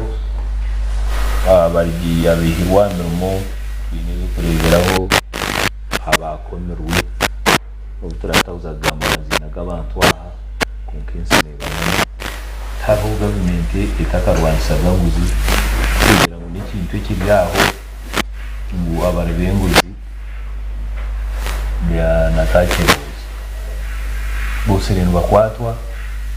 konka aho abarundi bari abafite bakubura abo kuba abantu bahandirwe mu mirimo itari kushana kandi kwari kuza kurya inguzi mu kimanya cyabeiriho tukakimanya atakakikozere konka abakikozere abengi none ndeba gavumenti ekerezeho habagamo amazina g'abantu bahango nugamo nambwe n'abamwe abari koko mbamone nomanya ibintu gahibabihire abasira abakurabo amani nomanya ikintu ibintu gahibabihire nambwe hariho umusheija inkwenda gamba izina rye akarya sente za gavumenti kuba biro twarinte yawo mukatare eri nkeya miliyoni imwe ajya nakwibiri kazumbu tarumo yagure ibiri shatu abashubuzi baguma befubikire mkono yazumu mbutari wa cyuhura wa Buganda ya kuyabera shangano gira muzi power rent uri muri yebi mana kwemwe mpe uri ampe mwene kitwe kata na ajugurisha tu basi yagure nte bwanyuma government yakimanya kuyakimanya yamutahakabuza shiya bamweme bamuyamurmo yawe ikintu ga joining opposition nambwe no hataba buko banoreba eva kubana bagamba bagambe ebyabehiro mu government ebagambirensi tibiba byabehiro mu government ababuru kureba bengi bakayibwa mu burwinzi umushinga na atense mpiriwe yamanya nyene shoni kuziyamukira shoni baziyamukira kati kabaraga kubatera tubakaho ukora ukikora bamufata ukikora nureba hariho umwaka w'urukuba hariho utamwe kubaho hatariho corruption mukareba nakarema mukareba bamugemerere mukareba ati okushabya hariho ubugavumenti itateyeho uburyo bwo kwihobora ubuhinzi konka abantu tikikabazobera kugirya konka kugirya yakwatwa nabonerezwa mbene murebo kuba ino bagiye state house kuba ino bagiye mu districts zone hamwe to barebe urabare gukota kwa TV nibakwata abantu nibabata mu bihome abaririza PDM bari mu bihome mbwini government itishitani kandi nguze neza ko habo kuba hati bene cyo kureberaho ambashaka gisiga tukishimeno bwambanguzi munonga ninga abakuriye TV twabateganisa twabateganisa nda kwijutya ngo twasitse wiri twijuka kuzarwa kwa mukama w'iti Yesu Kristo n'umwaka wo gumza kukijuka so cyo nikimanyisa ki nikimanyisa ngo umuntu wena takaburaga amatsiko gukukira korga kubura amatsiko gukukira no kutandika kukufa kwawe kwizera so no nyenda ngo tubanze tugarikeho nyuma kacitangaza ibintu ebitutwara nk'ebikushana unkayine yakyo sense bitakushana okuri oburubwenguzi n'obushomankuzi n'ibintu bibiri bikutana oburubwenguzi tize two way traffic Paulo hinewe kwenda nkurabye so hato bwo kwenda nkurabye honoza kunchema kumpereza umutwaro no system ero so hato kugira ngo nanye no mutuma gukomeye seberere benda degree kandi njine yes njine konka muturi babiri bajine babiri mujine tutwita imwe muri babiri wa Paulo muri babiri iwe na Yasin so hati iwe kwenda kugira ngo uyine cyo kwenda kukiza hari Yasin noza kujigitaho bahase cyo noza kujigitaho aganda man so hati nanye kunda gikomore nanye no mutuma gwine gukomeye seberere ntwede ko yaringa ikizibe nyo namo yes so hati mwina no mwine bikushana certified electricians so atiwe bahase yawe quotation yawe amo ni yangizaho yagigita hagaso we bahase yijane fuka for example so ubona ubwo burubwenguzi then obushomankuzi iwe Yasin kuwori omujwekerwa w'abantu b'Abasiramu mu Kazo district na Kirura district kanso y'Obusiramu yahiguru yahatwe ko mutwaro nguyambe community ejo so ati cyakwe kiriyo cyo kuyamba community gwayambiwe nyakugutwekwa so ati kiriya echa eri oburubwenguzi bwakucara bworo bikurwana subwa ukukira obushomankuzi because oburubwenguzi bwahibukwijja bukorobera kurwana subwa na numushtamaka ritangana n'abagenzi banyu numukora system ntwikiriza ngo ekore so one kubara kushanya ko murimo kugwaguriya gwabadiguri so twashitama twareba badiguri mwija mu rubatano n'amazima mwe na mwine degree but in first class iri attachment yayo ya experience ino relevant course heine oine experience kukirara bariya tukuza kutegereza kukomore bahasa rero tumonye amona rukizanyisiga it is a simple thing but now obushomankuzi ayi bukubera complicated no basa kutoza n'abagwibire ntubasa kushtamatuganira obushomankuzi konko umuntu mu mutuma nyoni ningambe cyintari so obushomankuzi ubwo nibwetenga yo munonga mani agakwata maybe agedinde kushaba kugwesibya yes aro kundu kushaba okukiro ko kuturi ntagamba ikindi amatsuka tugarebera tukagagera na Paulo n'abaturikize n'abakutereba obushomankuzi one twashitama tukegesa abantu actually tukabita kubegesa obushomankuzi nawe because babantu nabamanya nako bukorana babumanya so tukabintu begesa akabya kari umuryecho so atakabya kari umuryecho naka really wawe wali mutwaro gwa gushemiye kuri 70 ushimiye kumanya ngo no government etakukwata hariho ameza gari n'garra abantu bari batera entomi yabibero bazitera na hansi kimanye ngo sente zo torishemerwa aho abantu 10 babari nyuma yezo sente bubarara batashemereirwe konki womwe twazo mbikora mubiye na no tubiko no this imwe mutateka government kwija kwatanya siga ngo nharire sente maybe za that particular project mutajya government yo neba yagorkanye noza kuchimanya ngo hina binje barazirire bakabara kwata tu twagumiza mu bukwata stage statangire ebihome bintu bicengera kwijura batatangire stagemere twatajimire yendwara nekijanjara nore ntwirikanga gukora karantine kunka twegwa kumanya ngo hariho akakoka kakwasagurika so tukabiri ntijema like for example now today umuriyantonde barangira karantine abwejo so kunogira ngo tukajema uriya rato bwiro bwejo yashitse ryantonde na munongo mugomborera neziti neha iri gombora warga kashaga on the other side there is a sub county yashitse mwejo yashitse bwire bwingi kane cyongera kugenda kana tutwishika gukora karantine kunogira ngo tukajema you see okujema nukutana okujema n'ekintu kikuru munonga yes nukutana na treatment no kuragura so tereke kwirkanga kugira ngo ebihame kibiza ton tikwat because in the first place why wiba million 20 bakukwata so government kirine yongera kushoreza umanya akonoza gumutsibe wa government so ntoteko kwija kugumiza mu noria tu agize million magana abirezo no sakucomozi bagane no muramuzi hakugira ati no umushango twagwemere twagucwatse so c'est toi tombe baroya investigation beyond tukabere ntitamusente nyingi za sensitization kugira ngo tutangire okay yebare munonga isasiriya muri no yenguzi akonu suro tibyatsigara vuzubwenguzo ko kunyesiga agamba tose tubireba no huwa kwa inisa siriya muri yenguzi kandi ubona ndakore tonka zo kumuyuru oyinisa siriyo kubanza ninye niwe kandi wayinene yamuhero yewe first of all yenda kubanza kusima government ya NRM ahabo kugira ngo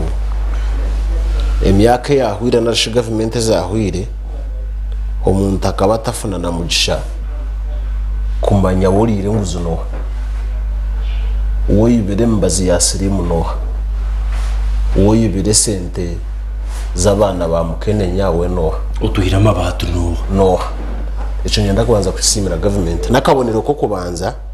ko kworeka ngo ine step enguzo to kujimara kwizobarumo hako na yote kutandika izobarumo abo kuba government zahingwire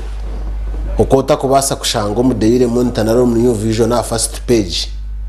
nkakuri ya sina 2 billion 2 koti ina chance yo kuaccess ingejo so akona kabonero ko kubanza na step yo kubanza mwaha ahabira government gukora kugira ngo yerwanise obushomankuzi ecya kabiri kwiciriza hwiso blowers kutabarizawo umuntu waburijo reka abo mwahari yabo abo kutabariza bari sente za government mu government ecya kabiri umwami Paulo enguzeje ko kuza kujetegereza je no bushomankuzi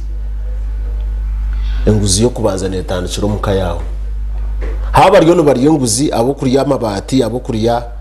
kuri yejwa abo kuri ya buri cyuma batandikira omakagitu kusore gabo umuru rero Paulo n'abakutureba kimwe mbiyo kubenosha barahanga ataka kwire sente zo munga ezezo kutomusha abanza kubwiga zo mutuma wagiga ro munsha ho mutuma guriyo mworo iwe tarho bwoshema rwo munso mukana n'abantu barkwesims noja kushanga umwiga inente 10 konkano kuri sente ze yamare myeze shatata mushashwire na mukororo kwe uba musubaho umushangwa kambinga agwe mutwari 18 umutuma no mworo hakagiga haro msete ngo mutuma niki hati corruption emituma yitu itwa abantu tubanze tereze emituma yitu tweyihemu umuru ecya kabiri nyenda kugambira government ya NRM yindi kwagira munonga kandi nkagaraka nkajizusya ntekine etekinjire step nyinje hanguzi konke chino rutaroro hango kwihawe cyo barukwetenguzi 1 policies zimwe mu government twantu enda kurwana senguzi policies zimwe zibe kwinduka for example nko muri ko government nenda kumanyisa abaturukize no mwami Paulo nabo kutureba wabo ine gomborra yawe hati nkamije na sub account yanje waba nonda kugura kamezaka waba ramuka shangana karenzi ya miliyoni emwe tumukwiciriza ugakozo wumbiza kakabija kakareta mutekwa kurabira mu contracts committee konka kamezaka ka miliyoni emwe kakurabira mu contracts committee kagura miliyoni 4 ezo policies zimwe zine kuhinduka kurwana soboro bwenguzi echo mushijo guyana agamba kugira ngo umutwaro gubakwa ku rugo mu center nubohereza nka miliyoni 30 zo gukora inguto ushange sente za kahanguto zenyine zakora zitashyire hafi we sente za mu center ezo policies budget ya miliyoni 3 y'umuhanda yes hakora 10 zo 20 nuba kugira ngo agent supervision agent monitoring agent evaluation nuba leta bigambo byo rujungu babigira bati buri kigambo shangana ncenda kushana n'ikindi konka nshahura ho nkaleta nkemwe confirmation so ezo policies government ine kurugaye kazitera mutoki nizimwe itwaba tuyiro mu system ezituretire munonga ubushomankuzi kugenda n'ibindi mwami Paulo nyo nabandize kuba cancer umuntu go kubanza umugomboro yari umukoma ebyo bintu byo rukurebeze ntare zindi munyotinzi tandikire hati niyo muntu ayine mu orukunda mu amazima make nashimingi konka ndikufa munonga ngo naye bembera abantu ni nkunda munonga kugira ngo abantu baganyirwe nyo ntakaganyirwe nkarebe cyo kutangaza bakombeka ho toilet room koma nkandi chairman wa finance obwirobo nazobera aba district y'ibizire ku commissioninga na yanga nyonko mwenye kandi bakansa zitwatira bingi kushanga siri toilet y'imiryango 3 2011 hekombe kwa miliyoni 13 konkorwa ijirwo nkorwa birucinjire toilet kabere prayudu kani imagine toilet kayazombi afanye ebyabantu abo kubikora nubukorwa abana bitu miliyoni 13 millions siri stanza nuko bageta umurimo rwabo la train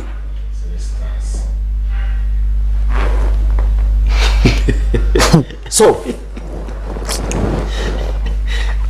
nico wanombuza ngo inisa sirya muheru Nooha no inisa sirya isa sirya muheru itwe tubanze tujiro mutuma go kundensi yitu yorgari yebyo kugendana ibirko mu mashomero tushomesa abantu patriotism patriotism yo kuri yo kandi tekwenda mu mashomero hati yo nendo muri yaba government officials I want to tell you patriotism wareba abantu inkoresa yibakoresa mu sente za government wareba minister ho naboroga hata abantu abutwesente emirimo yitko bahere sente tuyo bari kugira bata patriotism tubanze tugiye home secondary schools hatu tujibyaro muri yaba government officials abo kutwebembere konka nitutwenjire mu munonga umukurwana sa corruption tubanze tukundi ihangariye tuburiyo makundi ihangariye burukajisha kora atunge nko mwebembezi eje chipa ya mizo takagitire mukayawe banzo teka abantu miliyoni z'abantu zakutire mu bwesije kugira ngo zebembere agamizo takagashire mu nda yawe na family yawe banzo teka ha abantu abo ico nkije kurigire rombo hangwa bwitu tukurire mu makaki amakago tukurire mu ngati emituma yitwe ryete ino muru nemyoro nemigiga niki ningo twija kuyamba government age kureba ngo netera corruption amuhero so amoni ingaruka zinaba wasibura wajuti corruption twine cyo gukora ningo mutuma gwawo umuntu washaka designinga mu solutions turebe ejo shoberwe yashoberwemo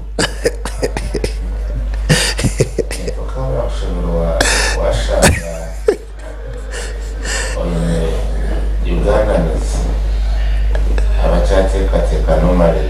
in abnormal situations. But in Bible gambaje stabo cha mike shura wa kabiri kama kutina kama bawiro mubisi bakora ikintu hata mshara w'ustiga n'abebembezi imikono yabo ne kunotira kora ikintu uko mitima yabe n'abebembezi bashabanguza so arakwize kahoro nzi yakushemeza ninga yakunyiza the clean man onenda kuchakunda kudiscussing abantu kamareba akuja kukarama batigabo chibugachi wabekale tochopa Henyonye kagarete aza kwibama batigaba aramuje bazeresha abatine abatakujwara abatine bra ijemusi ubuno bari yazongo bwindi manyado embezo ma corruption konkabyana neferezia basi bona abanyaba bahurije abarebi n'abahurije za Sky TV na Radio 5 buri mwaka government neferwa 9.7 trillion Dani ngewa script ya parliamentary izoba minority report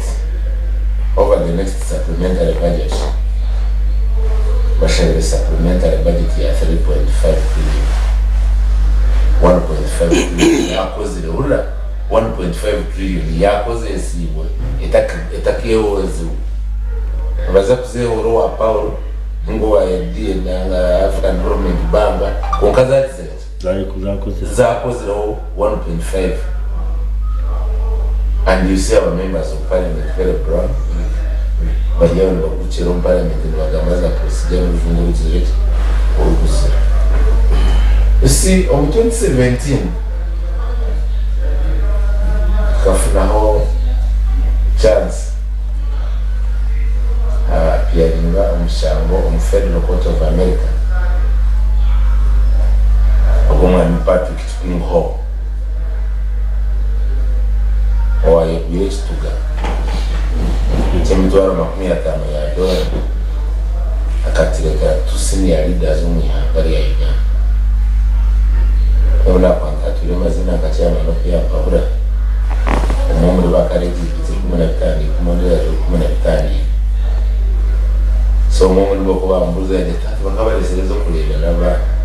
efuza tsiro mukazireba wati kumenga atakumanisto azara okustamira budget ya 1962 Uganda kikusinga mahanga 40 countries kama Singapore kama Malaysia kama India zinaliona kama ya North Korea na Pakistan South Korea. But I wanted to mention basically Singapore.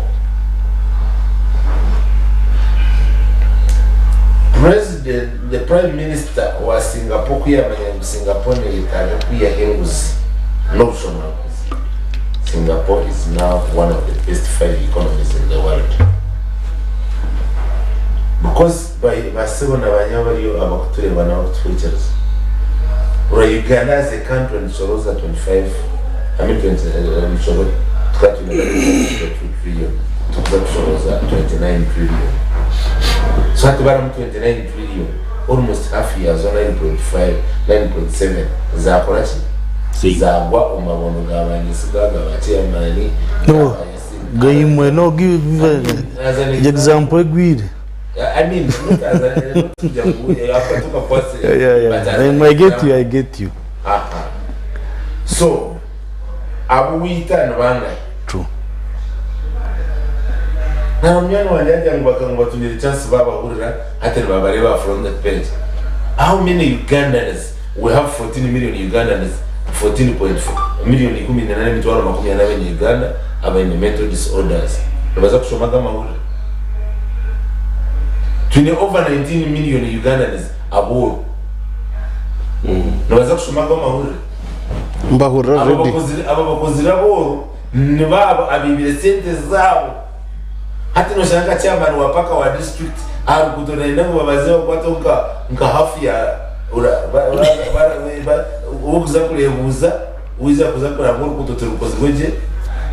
kore wale mise toilet ya stars zishatu abo kukorwa sende nje gakorwa kubi then you need to have to be credited for but hati no shanga chairman wa paka wenyewe including our own naga masota kajya mu kinga batuchuma because some of our leaders are quite senior leaders ukiga bakaba bakorera umyezo opportunities mawulyo mpaka baza kuleta lecho sembe nyongole charge so you can then is consider advantage over others as a to associate because you know whatever wakotinga tikira kunda ko responding mnongo mu issues ezimwe former governments amina kasigaga mitini bajane obote 1986 akoga mu yanga kasiga tuni bazaga ya 5 billion that can be accounted for area yombekera marwaro 23 gabari mu lokora repay hati tuni bazaga ya 89 billion nzagita 3.5 that means we are going to 91 twine kutombi emanda shazwa marwana amiza wa corruption na no kuima drainage channels emhana yona nibi ninkebi toba chigabo kuma kwingemi kamba ninkama tereke gemondi nemi kamba no gumchi no tera yoto muchero tero mutinde aba corruption amarwaro gango kugari abantu bafumuli izoba wari umuntu yaza alfaro hospital akujamanya ngo yagira ati tarashangiyo mu rwire abashomisa abashaho tubine aba corruption amashomero izo some guy was applauding abgamba ngo ngo sigesi cyakora urakushanga ngo sigesi cyakora ni yunebo shotere yunebo nayo yakweka ngo ikapima kubi glass prisms za level na all level practicals so at corruption it's to after the one set when yes I can agree with both but when to know kwanza kubanza corruption no kuturabet tine ogomugongo wokujirwanza because yasina za kuga bamutine nkayasina ningamu nduganzo mwirwaro batine ngamu ni bampembazi hati none no kundaze kuwana ngo hereze yasini kujenshi konsinga mani hati yasini yaza ninga barari arunwana wanyeloba me abukuchendeza ati uruyongo but the leadership the overall leadership that's why we have leaders aminyankole bajamkoburo botayo ito abantu twabuzire manto yokuwanisa your leadership because the whole route yokuwanisa because imagine okusima government yekusikoje sim fact umwebare government ibamba batimukaka mu cabinet yeah yukusanga mu cabinet abantu 10 plus bibirama bati tukalebera mu internet no stamana bo remande bibire namabati gomi bo musoro bibire namabati because I imagine washanga leaders bona top leaders ababashuba bo walesero mu cabinet bona bali corruption scandals drop them utuyote ngwanisa bashija n'abakazi bagira bandem kungana public ejire timpa ejire masiko ga munywano wanjaga kutugambera nyesiga but now every man no mustam no muganira cha corruption or real corrupt okay so the corruption option is nibi kutoa biganiraho baba byibire babigarza kuba bateko mahurire bamara kubasinga byo byagaruka ningianga lya fero okay because nakagauje kona ko kureba kari no munanka hatakatanje kugarupinga the Christian I mean the whatever the godly world the churches and the mosques is as a result of corruption okay because what yitakari ya billions zona bibyo kukorera mbyona bo babikozire omhande riyo kuyakubire riyo one would say fine arabiro mihande mirungi then mutakumurako so both Ugandans as Ugandans must come out turugomba sinjo gutegame ngo turiyama ntureba amahurire nturuhurira tutine action itukozero we need an action packed and oriented citizenry and leadership. Thank you. Thank you so much. Omwami Amoni n'omwami Isiga n'abagenyi bita Bejerizo chairman wa NRM Mwami Rutangana, vice chairman wa Kino kandi chairman wa Kashonji, then n'omwami kuri Asini political activist wa NRM kandi erizo twatunga information pure registration na nyena ngo hunamu jurikize ugire ibintu bwaye nanjye unyonewe ay batakufanya umunonga shonga z'Abasiramu tureba mufutu mubaje hari iguru nturura wara hasi ku kamera hatu nibo twatunga exactly what happened. So for now mwe bari munonga kujasho kandi zo twarize muri cyekitano za Michael tuyikirize mutuyikirize tubasibure kuzindika ishaze ebero 26 byo kwezi ko 12 kwezi ko 12 ko ta boxing day obwiro bwingi buri mwaka ntubatura hari aishaze famulungi erishere no tubaturi okuzindika twatwino kwaya zinyamwingi Vision Choir, Angels of Christ Choir, Trust Choir, Zion de nabevugi n'abagambente we are in talks no amerta byama wamukatoche beja kwa bari abadeni abafukani twena mwenture takirre abizere kashaga mamukakire mu mangu umuntu narga kiyonga ni jana kwikara kwaho nka no mujima w'icyo kibaho. So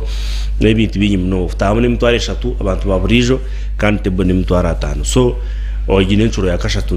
ntu hosting ikintu je ishaze MC Johnson Matusa amwe na Nyokar Kagamba Power abaho. So mwije